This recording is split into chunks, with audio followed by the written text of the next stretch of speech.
crabs, lobsters, and critical theory.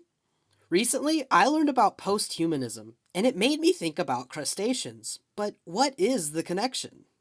Observe. Let's start with humanism. Humanism is a philosophy that values human agency. It centers and elevates human consciousness and reasoning, highly valuing the human experience above all else, with a focus on scientific inquiry and human interests. You might think this sounds great, but the philosophy also has some major criticisms. Firstly, humanism prioritizes human life over non-human life, which I will explain the issue with later. Secondly, humanism's focus on inquiry means that it doesn't treat all human experiences equally. Children who are still mentally developing are often excluded as being not fully human.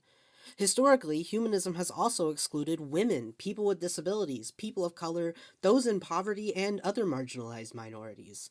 It is argued that humanism upholds the hierarchy that privileges those already in power, i.e., the white adult male. Learning about humanism's unequal focus on humans over non-human life reminded me of a headline I saw recently about lobsters. It said that science had proven that lobsters feel pain when they are boiled alive. As someone with a degree in the natural sciences, this wasn't a surprise to me.